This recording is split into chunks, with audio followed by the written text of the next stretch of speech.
Gemma, welcome to the Bhakti Yoga discourse, where we continue to explore the reality beyond the apparent. And clearly, we all share a divine reality. That is what the Vedas are insisting upon. The Vedic tradition is not a separate religion. The word Veda itself comes from the root vid, V-I-D, vid in Sanskritam, which means to know. And it is something we all know deep inside, that there is something pure and beautiful inside each one of us. When we are toddlers and infants, it really shines from us. Then as our mind grows and becomes samsaric and worldly, it gets hidden. The more densely we approach life, the more occluded that light becomes. But the more we simplify our lives, let go of too much grasping attachments, aspirations, and turn to that light beyond, lo and behold, we find it shining back within us. In fact, it is said that the one who becomes blessed with God consciousness becomes childlike, becomes almost silly and goofy in their happiness. There is not so much control and so much posturing. There is a spontaneity, an innocence, a lightheartedness. So first, let us just rub our hands, and as we rub our hands, let us bring back some childlike mirth into this action, simple action. With each movement, we let go. Yeah. We are being asked to dance with the divinity. Bhakti is a short path. It's a short path to sublime cheerfulness amidst darkness. Because the bhakta, the one who truly understands Bhakti Yoga, understands the game of virtual reality. And just like seasons change, the good and the bad will keep happening. The ugly and the lovely will keep juxtaposing, aging and youth, disease and health. All of this will constantly occur when you are an earthling. That's the setup. And Ishvara is that remembrance of a greater centralized intelligence force that is available to us through this knowledge to uplift ourselves. Religions can divide us, but the knowingness of a shared divinity can unite us. Yes, albeit different people know that same divine truth by different names. But now we can develop a compassionate understanding of why people feel so attached to their version of God. At least we no longer remain impatient or immune to another's sentiment. And if they are feeling blessed, if they are experiencing miraculous upliftment, we have a language for it through Bhakti Yoga. Bhakti Yoga in these difficult times, not the first time on earth, again and again it happens, but whenever there is difficulty in your personal life, in your collective life, in your planetary life, it's time to apply the Bhakti Yoga. And it's time to really understand that to the degree that you are tense, and to the degree that you are stressed, and to the degree you're losing sleep, is to that degree you have subscribed into the virtual reality of samsara. and you have become samsaric. The purpose of satsang is to shake it off, literally shake it off, shake it off. Take a deep breath of your own atmic identity. Just like you're watching a game which has characters, and the characters have to follow the rules of the game. They can't really step out of the game, can they? If you've ever seen one of those virtual games where people have a virtual reality, they have to follow the rules of the game. So the rules of the game on earth, where our soul has got caught up, is good and bad, juxtaposition of opposites, triumph and failure, defeat and success. And it's being told, those rules are being told to us daily by the change of light, by the change of seasons. And you cannot escape it, except that you can step back from it and observe it. And the more you observe it, the less it clutches you. So bhakti in the Vedic tradition is also connected to jnana, knowledge, knowingness. This is not just bhakti. This is the yoga of bhakti, the discipline of bhakti, the path of bhakti, the balance of bhakti. It will not allow you to become completely samsaric. It will urge you to come back and find your godly center.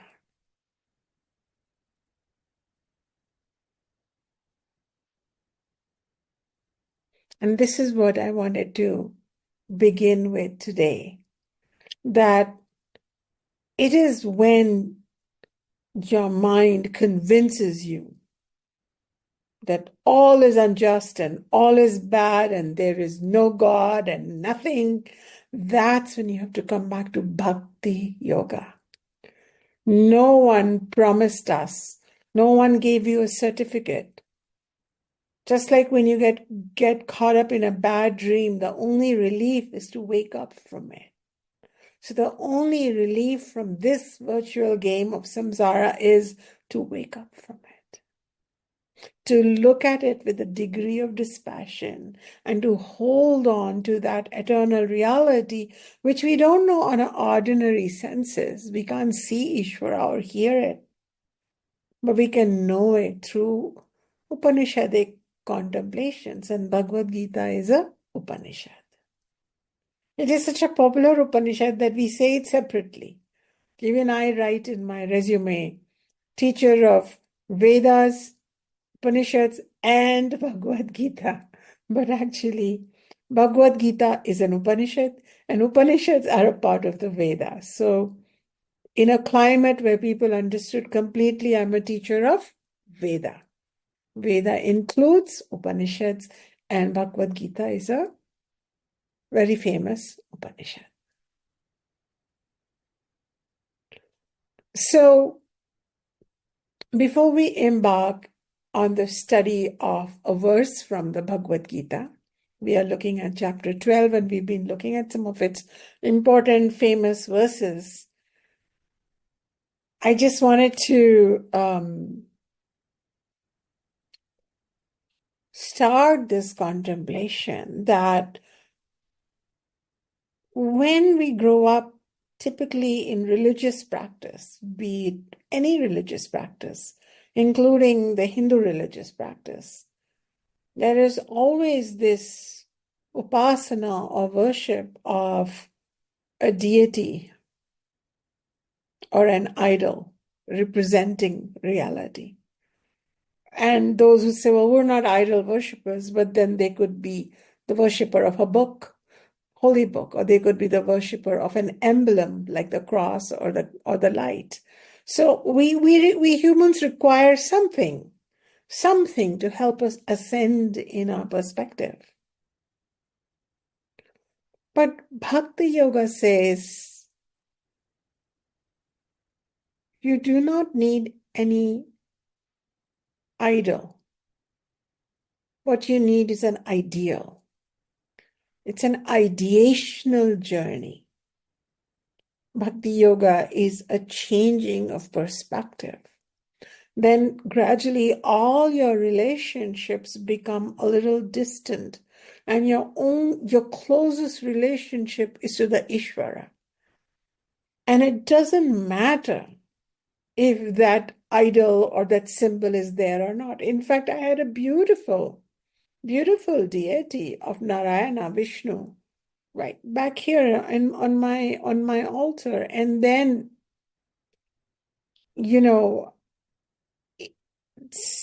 I was washing it, cleaning it, and a part of it, came off because it's made of clay. So, and painted silver.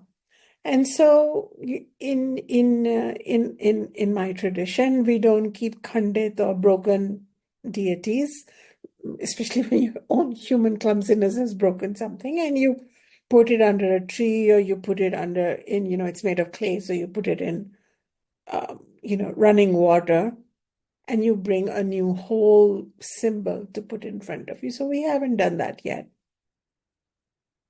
But the deity or the symbol is not there. With the Vishnu principle, because Vishnu is the principle of Ishvara, which is the sustainer, those mantras and those ideals of finding an inner balance, because we always are told about Vishnu, lying in the middle of an eternal ocean, an ocean that's infinite. It has no end. And that ocean represents infinity, like our existence. And in this, Vishnu is not anxious. Vishnu is lying down on a coiled up snake, which represents time. And if Vishnu is the principle of management or sustenance of the universe, then this manager is not stressed. This manager is super relaxed. And so the manager within us, the Vishnu principle, the Ishvara principle in us is super relaxed. And we have to touch that part of the inner Vishnu, inner Narayana several times a day. So deep breathing.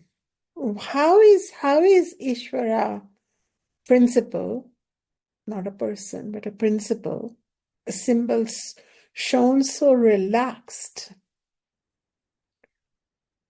And what are we learning from it? What we are learning from it is non-control, curiosity and observership, to step back and see what large and small waves and cycles are going to unfold for you personally, for humanity collectively.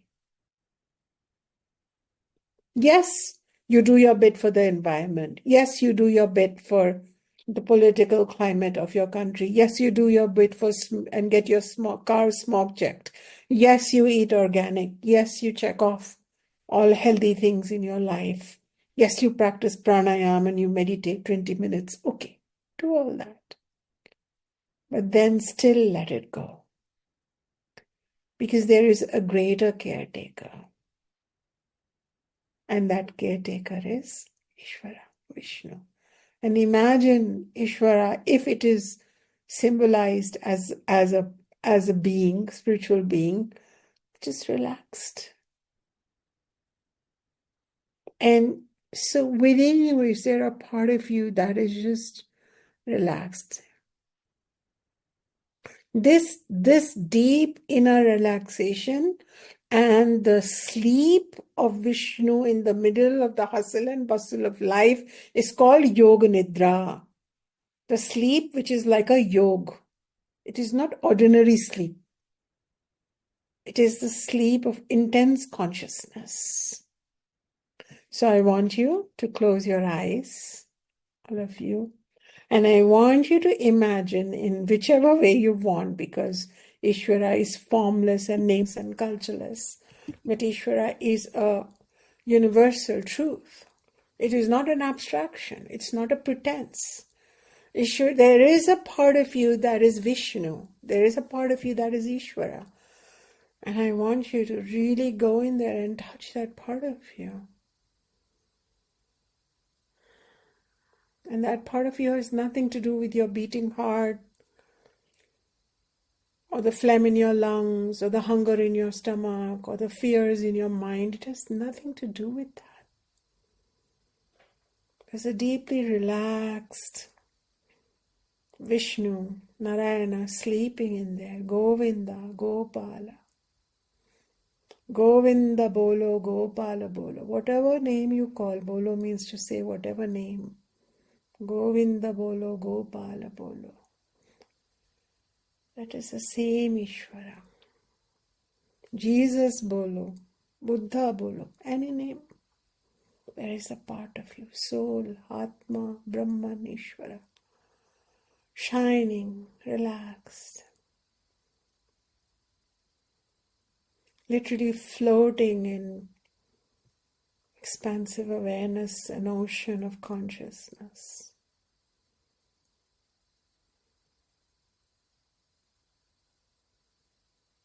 Bhakti is finding this Ishvara within. Welcome back. That is why God realization is self-realization in the Vedas. And when modern yoga separated Ishvara, removed it, we have nothing to do with God, didn't bother to understand what a beautiful, universal, divine Ishvara yoga is beholding for all of us, but separated it, threw out the baby with the bathwater, and created this antiseptic, secular, mechanical, yogic journey, then even the self that is realized is full of ego. Because without Ishvara, there is no humbling, no softening, no comforting, no nourishing. But many of you right now experience very quickly the yoga nidra, the sleeping Ishvara within you. Tell me with your hands if you did. Yeah? Oh my goodness, that's beautiful. Thank you, thank you. Thank you for showing me. It's beautiful. Love it. Yeah. So, we are given so many messages as we grow up. To get busy, to achieve, to take care of our children, take care of our aging people. But these are all messages of samsara. These are all in the virtual reality. And if there is any reality that we welcome, like when the game is about to end. And I know these virtual games because my son used to play them and I'd stand behind him. Right? And I know those games. And when this person shows up, you're about to exit the game or something. So when a teacher of this wisdom shows up, you're still in the virtual game, but some signboards are happening now to say you have a chance that this time when you die in the virtual reality, you won't automatically show up in another game. You can actually have control. Whether you call it the Jesus state, the Vishnu state, the Durga state, the moksha state, the mukti state, do not get caught up in words. All these are great ideals for us. All of them, as long as they can help you separate a bit. And actually, that is what religions did. We have to give religions their credit. Religion has been called the great drug of humanity and all that, and we can use derisive, derogatory terms, but there has always been a yearning in humankind for the beyond. And the typical word is God, that we now are very comfortable with. Very uncomfortable with and very comfortable with. It depends on where you are. But I define God as the great omniscient dimension, the great omnipotent dimension, the great omnipresent dimension. And there is that dimension.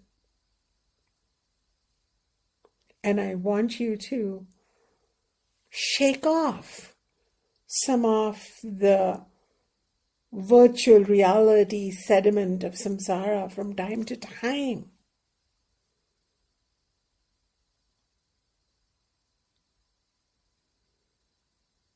Because kings have come and empires have been won, and kings have been killed, and empires have been lost, and mountains have tossed, and earthquakes have happened and ripped apart the belly of the earth, and we are still here in the game.